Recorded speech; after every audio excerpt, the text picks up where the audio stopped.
The Galactic Courier Network's GCN central hub was a marvel of alien engineering. Suspended in the swirling void of a nebula, the station processed and dispatched trillions of Unity Day gifts each year. Every species across the galaxy relied on its flawless efficiency to ensure that presents arrived on time. Until now. Alarms blared through the sprawling facility as blinking red lights cast an ominous glow.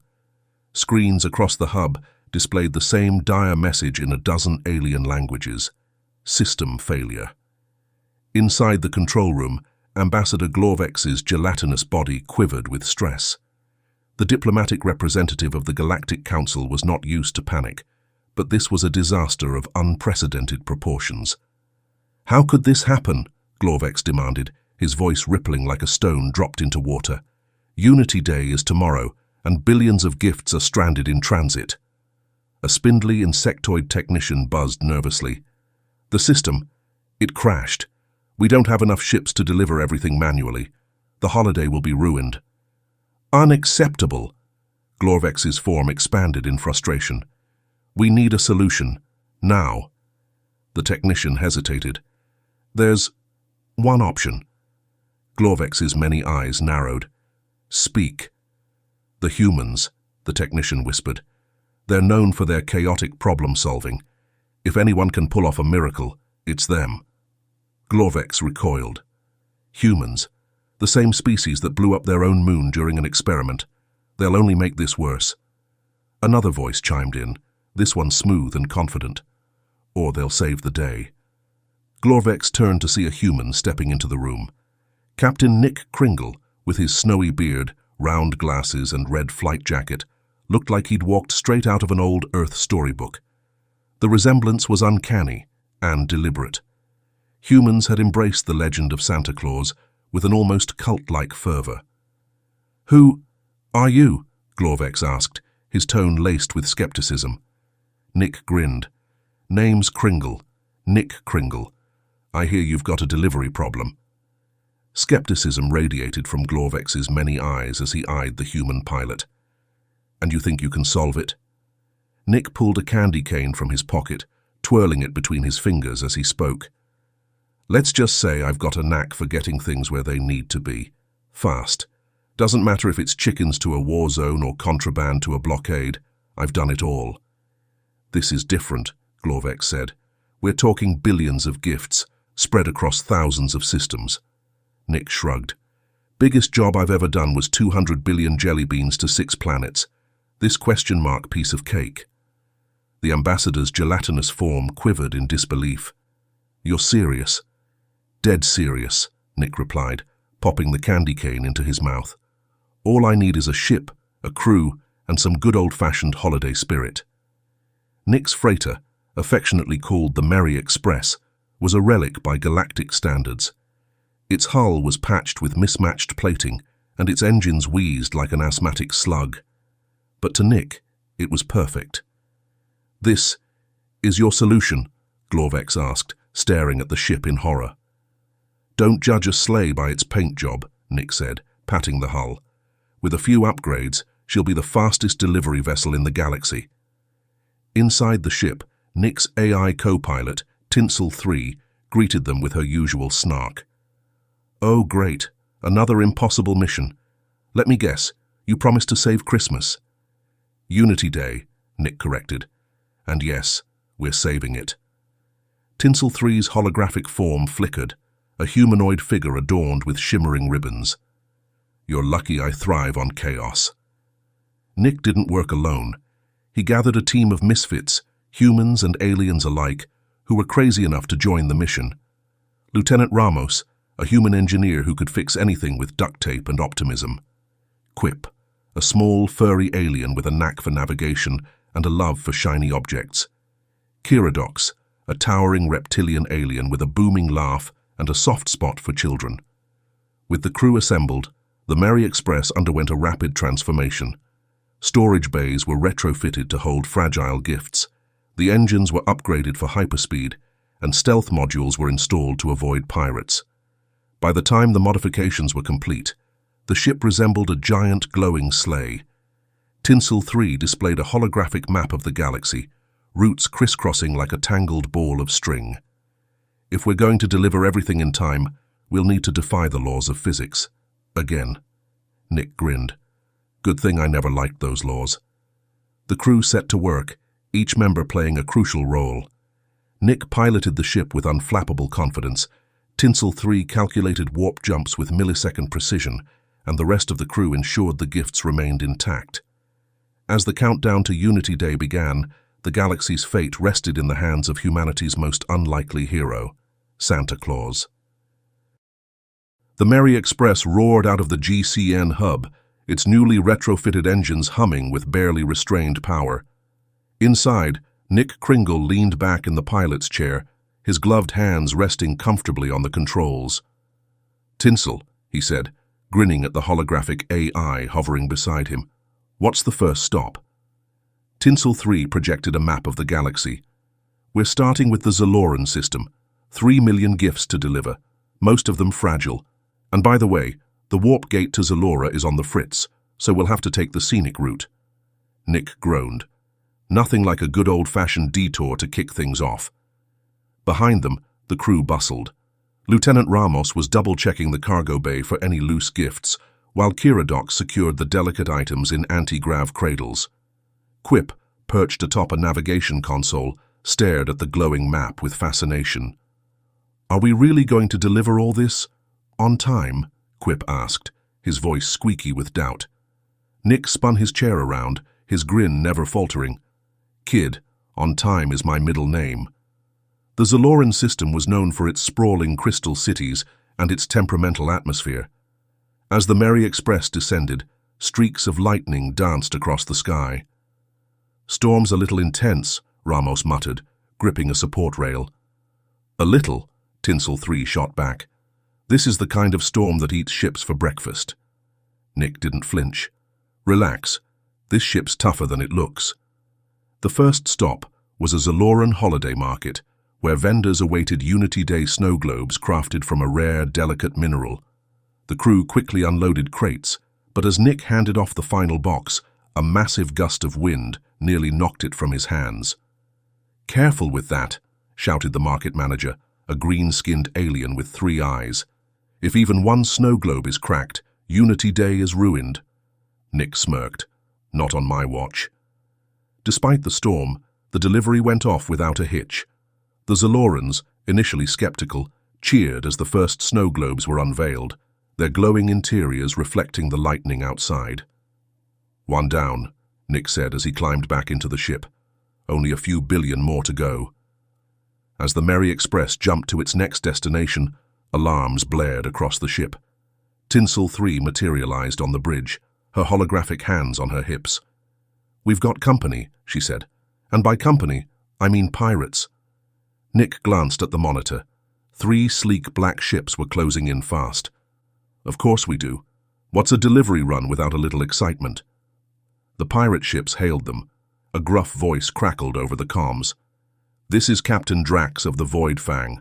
Surrender your cargo or prepare to be boarded." Nick leaned forward, pressing the comm button. "Drax, buddy, you don't want to do this." "Oh, I think I do," Drax growled. "We've been watching your little operation. All those gifts. They'll fetch a nice price on the black market." Nick sighed. "Fine. You want the gifts? You've got 'em." The pirates seemed momentarily stunned. "Wait, what?" Nick nodded to Tinsel 3. "Deploy the fruitcake." Seconds later, the cargo bay doors opened and dozens of crates hurtled into space. When the pirates intercepted them, they discovered not Unity Day gifts, but Earth's most infamous holiday tradition, dense, nearly indestructible fruitcakes. "What is this?" Captain Drax barked. "Enjoy," Nick said, cutting the comlink. The pirates attempted to pursue, but the Merry Express was already gone, leaving a trail of festive chaos and bewildered pirates in its wake. The next stop was the Arcanis Nebula, home to a species of floating jellyfish-like creatures. Their Unity Day tradition involved exchanging glowing orbs filled with bioluminescent liquid. The gifts were delicate, and the nebula's gravitational distortions made navigation nearly impossible. "Why do these deliveries get harder every time?" Quip grumbled. "Because nothing worth doing is ever easy," Kiradox boomed, her laugh shaking the walls. "Besides, we're human, or close enough," she added with a grin. As the crew carefully unloaded the glowing orbs, Nick noticed a group of young jellyfish creatures watching them from afar. They were smaller and dimmer than the others, clearly struggling. "What's the deal with them?" Nick asked the local coordinator. "They're less fortunate," the coordinator admitted. "They won't be receiving gifts this year." Nick frowned. "Not on my watch." Ignoring the coordinator's protests, Nick ordered the crew to bring a few extra orbs to the young jellyfish. The children lit up, literally, as they received their unexpected gifts. "Humans," the coordinator muttered, shaking their tentacles in disbelief. "You really are different." Nick smiled. "Thanks for noticing." Back on the Merry Express, Tinsel 3 sounded the alarm. "We've got 48 hours left, and we're only halfway done. If we don't pick up the pace, billions of beings are going to wake up disappointed." Nick cracked his knuckles. "Then we'll do what humans do best, the impossible." The Merry Express blasted through a hyperspace lane, its engines pushed to their limits. On board, Nick Kringle leaned against the pilot's chair, his gaze fixed on the holographic map. With only 24 hours left, the delivery schedule was tighter than ever. "Tinsel," he said, "what's next?" The AI flickered into view, her holographic figure exuding a mix of sarcasm and competence. "The Ferrin cluster, 3 colonies, 12 million gifts. Oh, and the system's gravity wells are unstable, so good luck." Nick grinned. "Piece of cake." Behind him, the crew worked tirelessly. Ramos tinkered with the ship's systems, Kiradox double-checked the cargo bay, and Quip updated the navigation charts. Despite the chaos, the team's morale was high, fueled by the sheer absurdity of their mission. The Ferrin cluster was notorious for its unpredictable gravity wells. As the Merry Express approached the first colony, alarms blared across the ship. "Warning! Gravitational anomalies detected," Tinsel 3 announced. The ship lurched as a nearby gravity well tugged at its hull. Nick wrestled with the controls, his hands steady despite the turbulence. "Hold her steady, Nick," Ramos shouted from the engine room. "I'm trying," Nick shot back, his voice laced with determination. The first colony came into view, a sprawling city suspended in orbit around a massive gas giant. The gravity wells made docking impossible, so the team improvised. Using a modified cargo drone, they delivered the gifts directly to the colony's airlocks. "Drones returning," Tinsel 3 reported. "Gifts delivered intact." Nick exhaled in relief. 1 down, 2 to go. The next 2 stops were just as treacherous, but the crew's resourcefulness saw them through. As they left the Ferrin cluster, Nick allowed himself a moment of pride. They were defying the odds, and doing it with style. As the Merry Express entered the outer reaches of the galaxy, trouble found them once again. The pirate fleet they'd outsmarted earlier wasn't done with them. Captain Drax had rallied reinforcements, and this time he wasn't taking no for an answer. "Multiple ships inbound," Tinsel 3 warned. "They've surrounded us." Nick grimaced. Drax again. Didn't he get enough fruitcake the first time? The comm crackled to life. "You're not slipping away this time, Kringle," Drax snarled. "Hand over the gifts, or we'll tear that sleigh of yours apart." Nick leaned toward the comm. "You really don't get it, do you? We're on a holiday mission. You can take your threats and—" "Nick," Tinsel 3 interrupted, "maybe we focus on not dying." The pirates opened fire, their lasers grazing the Merry Express. Nick jerked the controls, weaving the ship through the barrage. "Ramos, how's our countermeasures?" Nick shouted. "In progress," Ramos yelled back, "but I'm running out of duct tape."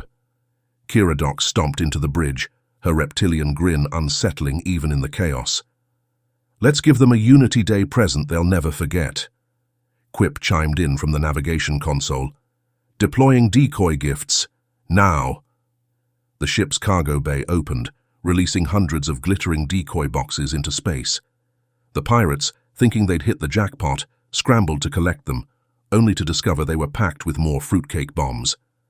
The bombs detonated in a dazzling display of glitter and dense, rock-hard cake, disabling several pirate ships. The rest scattered, leaving the Merry Express free to continue its mission. Their next stop was the Ulavar system, home to a mining colony ravaged by famine. The gifts they carried weren't just toys and trinkets, they included food rations and medical supplies desperately needed by the colonists.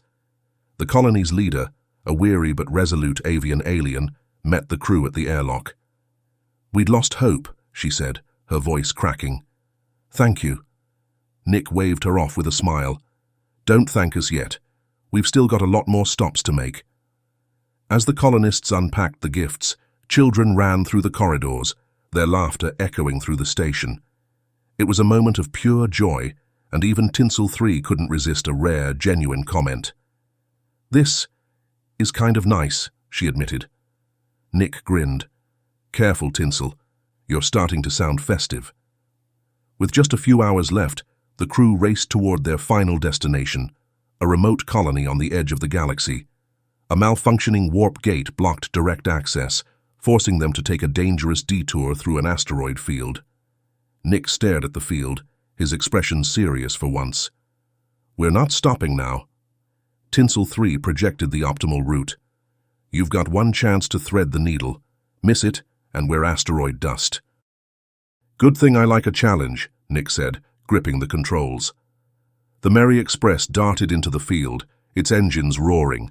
Nick's reflexes were razor-sharp, guiding the ship through the chaos with millisecond precision. The crew held their breath as the final asteroid loomed ahead. With a daring spin, Nick cleared the field, and the colony came into view. The crew erupted into cheers, but Nick remained focused. "Let's finish this." The Merry Express hovered over the remote colony, its hull streaked with asteroid dust and scorch marks from pirate attacks. Inside, the crew worked at a feverish pace to unload the last shipment of gifts. "This is it, folks," Nick Kringle said, clapping his hands together. "The home stretch. Let's make it count." The crew sprang into action. Ramos and Kiradox carried crates to the loading bay, while Quip scurried around, ensuring each box was intact. Tinsel 3 projected a countdown on the bridge. Only 45 minutes remained until Unity Day officially began. "We're cutting it close," Tinsel 3 remarked, her holographic figure flickering with mild panic. Nick smirked. Wouldn't be fun if it wasn't. Just as the final crate was loaded onto the colony's transport drones, an emergency alert blared through the ship. "What now?" Nick groaned, rushing to the bridge. Tinsel 3 displayed a hologram of the colony's central power grid. "The warp gate malfunction has triggered a power cascade. If we don't stabilize it, the colony's life support systems will fail." Nick ran a hand through his beard. "So, no power means no Unity Day." "No power means no oxygen," Tinsel 3 corrected, "and also no Unity Day." "Great," Nick muttered. "What's the plan?" Ramos burst onto the bridge, holding a bundle of wires and duct tape. "We can rig the auxiliary generators to feed into the grid, but we'll need to bypass the overload manually." Nick's eyes lit up. "Sounds like a job for me." While the crew worked to stabilize the generators, Nick suited up and stepped onto the colony's frost-bitten surface. The air was thin, and the ground beneath his boots was slick with ice. In the distance, the warp gate flickered ominously. "Tinsel, guide me in," Nick said, his breath fogging up the visor of his helmet. "Stay to the right of the conduit," Tinsel 3 replied, "and try not to touch anything glowing." "Noted." Nick made his way to the gate's control panel, his every step crunching against the frozen ground. Sparks erupted as he pried open the panel, revealing a tangle of wires and circuits. "Ramos, I'm going to need a crash course here," Nick said, his gloved fingers hovering over the mess of wires. Ramos's voice crackled over the comm. "Cut the blue one. No, wait, the green one. Definitely the green one." Nick rolled his eyes but followed the instructions. With a few deft movements, he rerouted the power, sending a surge of energy back into the grid. The warp gate stabilized, and the colony's lights flickered back to life. Inside the colony, cheers erupted as the life support systems roared back online. Nick leaned against the control panel, breathing heavily. "Tinsel," he said, "remind me to ask for a raise after this."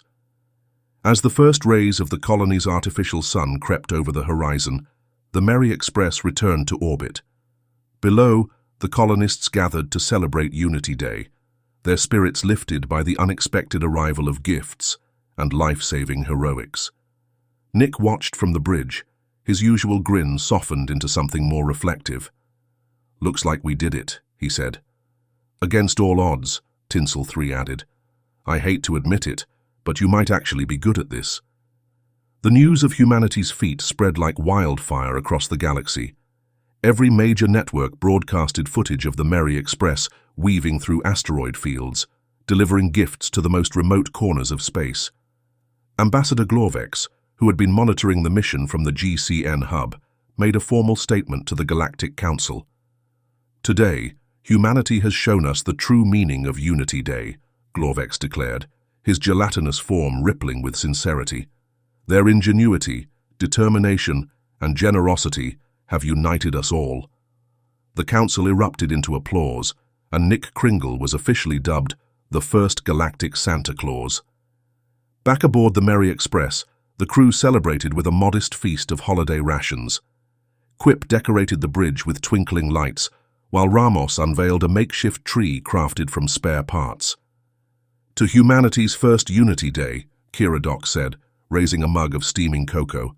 "And to Nick, the craziest human I've ever met." Nick chuckled, clinking his mug against hers. "To doing the impossible and making it look good."